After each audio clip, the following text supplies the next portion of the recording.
தளபதி விஜய் அவர்கள் அவருடைய மனைவிக்காக ஒரு தங்க நகைக்கடைய அவரோட வீட்டுக்குள்ள வச்சிருந்திருக்காரு அப்படிங்கிற தகவல் சமீபத்தில் வெளியாகி சோசியல் மீடியால ரொம்பவே வைரலா போய்கிட்டு இருக்கு.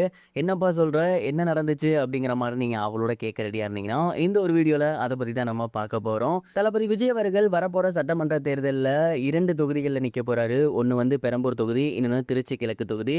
அண்ட் இதில் பார்த்தீங்கன்னா பெரம்பூர் தொகுதியில் மனு தாக்கல் பண்ண நேற்று அவர் போயிருந்தாரு. அண்ட் அந்த ஒரு மனு தாக்கல்ல அவரோட சொத்து மதிப்பு குறித்த விஷயங்களையும் ஆவணங்களையும் அவர் கொடுத்திருந்தாரு. அண்ட் அந்த ஒரு ஆவணத்தில் பார்த்தீங்கன்னா கிட்டத்தட்ட 404 கோடி மதிப்பில் இருக்கக்கூடிய அசையும் சொத்துகளும், அது மட்டும் இல்லாமல் 241 கோடிக்கு அசையா சொத்துகளும் அவர் வச்சிருந்திருக்காரு. இதில் தங்கம் மட்டுமே அவர் எவ்வளோ கணக்கு காட்டினாரு அப்படின்னா கிட்டத்தட்ட 3175 கிராம் அவர் வீட்டில் இருக்காமா. 87,000 ரூபாயில் ஆரம்பித்த எக்ஸல்ல இருந்து கிட்டத்தட்ட பல கோடி ரூபாய் இருக்கக்கூடிய ரோல்ஸ் ராயல்ஸ் வரைக்குமே அவரோட வீட்டில் இருந்திருக்கு. அண்ட் இந்த விஷயங்கள்லாம் சமீபத்தில் வெளியாகி சோசியல் மீடியாவே மிகப்பெரிய ஒரு அதிர்வலை ஏற்படுத்தினுச்சு. கிட்டத்தட்ட 620 இருந்து 650 வரைக்கும் கோடிகளுக்கான சொத்து மதிப்பு தான் விஜய் அவர்கள் வச்சிருந்தாரு. இதுல கிட்டத்தட்ட தங்க நகைகள் மட்டும் நம்ம கணக்குல எடுத்தோம் அப்படின்னா 883 கிராம் தங்கம் இருப்பு இருக்கு அப்படிங்கிற மாதிரி சொல்லியிருந்தாரு. மனைவி சங்கீதா அவர்களோட பேர்ல 391 சவரன் நகை இருக்கு அப்படின்னும், அது மட்டும் இல்லாம 144 கேரட் வைரம் இருக்கு அப்படிங்கிற மாதிரியும் சொல்லியிருந்தாரு.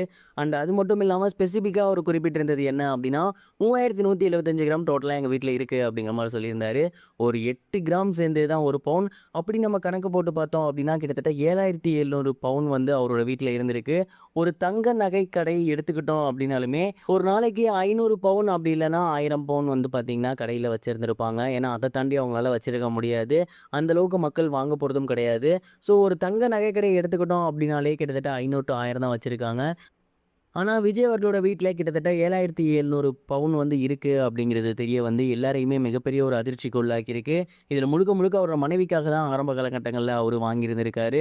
குறிப்பா சொல்லணும் அப்படின்னா, அவர் கல்யாணம் பண்ணதுக்கப்புறம் நடிச்ச படங்கள்லேருந்து வர வருமானமாக இருக்கட்டும், அவங்க மனைவிக்காக அவர் ஆசையா வாங்கினதாக இருக்கட்டும், இது எல்லாமே பார்த்து பார்த்து அவரோட மனைவிக்காக தான் அவரு பண்ணியிருந்திருக்காரு. அண்ட் அது மட்டும் இல்லாம அவங்க அம்மாக்கு, அவங்களோட பொண்ணுக்கு அப்படின்னு தொடர்ந்து அவரு வந்து தங்கத்தில ஏதாவது ஒரு பொருள் வாங்கி குடுத்துட்டே இருப்பாராமா. இப்படி அவங்க மனைவிக்காக மட்டுமே கிட்டத்தட்ட ஒரு தங்க நகை கடைய தாண்டிலும் இருக்கக்கூடிய நகைகளை அவரோட வீட்டில் சேமித்து வச்சிருந்திருக்காரு. அண்ட் அப்படியெல்லாம் ஒற்றுமையாக இருந்துட்டு தான் இப்போ டிவோர்ஸ்க்காக அவங்க 2 பேருமே வந்து பார்த்தீங்கன்னா கோர்ட்டில் கேஸ் போட்டிருக்காங்க. அண்ட் தளபதி விஜய் அவர்கள் 2 தொகுதிகளில் போட்டி போடுறாரு. அவர் எங்கே போனாலுமே மக்களோட கூட்டம் அப்படிங்கிறது அலை மோதிக்கிட்டே இருக்காங்க. இந்த 2 தொகுதிகள்லையுமே அவர் வெற்றி பெறதுக்கு வாய்ப்பு அதிக அளவில் இருக்குது அப்படிங்கிறதையும் நம்மளால் பார்க்க முடியுது. ஸோ ப்ரொபோஷனல் வைஸ் விஜய் அவர்கள் ரொம்பவே சூப்பராக போய்கிட்டு இருக்கு.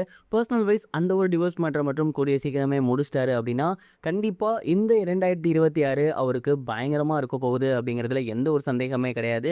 விஜய் அவர்களோட சொத்து மதிப்பை கேட்டு நீங்கள் என்ன ஷாக் ஆனீங்க அண்ட் என்னெல்லாம் நினச்சிங்க அப்படிங்கிறத மறக்காமல் கமெண்ட் பாக்ஸில் பதிவிடுங்க. இது வரைக்கும் கனெக்டிங் டிவிக்கு சப்ஸ்கிரைப் பண்ணனா மறக்காமல் சப்ஸ்கிரைப் பண்ணிக்கங்க. உடனடி அப்டேட்ஸ் பெறுவதற்கு நோட்டிஃபிகேஷன் பெல்லையும் கிளிக் பண்ணிக்கங்க.